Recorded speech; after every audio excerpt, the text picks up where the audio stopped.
Another quick, fun, easy Dollar Tree fall DIY. So they have these cute little houses. They're like made of wood. You can find them in the craft section. Then I have these labels. They come to pack.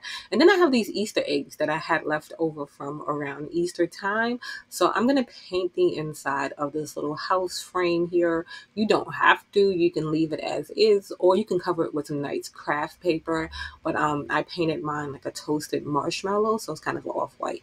And then just to fuzzy up those lines that these labels have right here, I'm going to go around the edge with that same color paint. And then because I don't want the streaks in there, I just wanted to have like a nice matte look. I'm going to take with the sponge brush and just pat down the paint so that everything is nice and flat. And then I put that aside to dry. And then I picked three of the solid Easter eggs and then three with these like striped designs. They had a ton of them. I think I got these at Michael's. And then I'm going to paint that with this spice orange, the flat ones right here, because that's a nice fall color.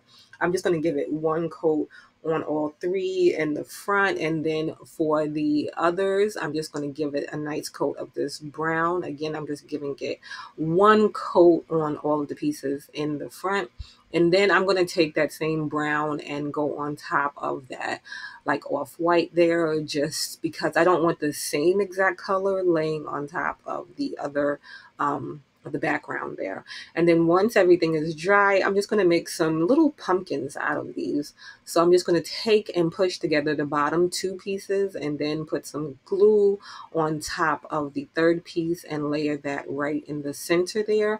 And then it kind of gives it like a little pumpkin shape. For the ones that are open, I'm just going around the edge with the glue because you don't want to be able to see the glue through that. And then that is really it for the pumpkins there. That's the base of it. I'm going to take and write on the sign. You can do this with chalk and different things, but the chalk, can wipe off. With the crayon or a pencil, it stays on easier. Okay, so I thought about using these for the stump of the pumpkins, but it was a little bright for me, but I just twisted it into like a little spiral. And then I decided, like I said, it was too bright. And then I also thought about using these like pipe cleaners for the bow, because I don't really have any fall ribbon right now. Even though Dollar Tree did just start putting out their stuff, I didn't pick up any fall ribbon just yet.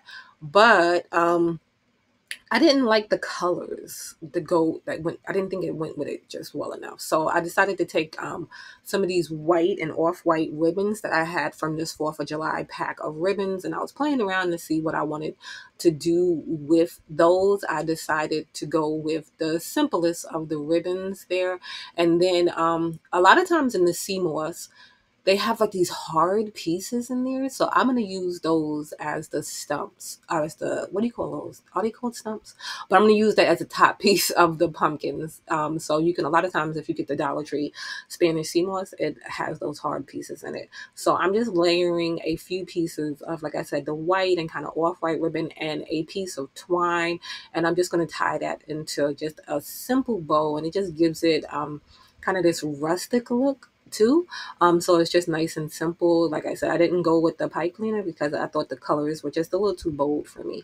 I glued the sign down, and because I'm not going to be putting the bow, I thought I was going to be putting the bow right there in the middle of the sign. I'm just going to try to fill that up with some hot glue so that I can just paint that close.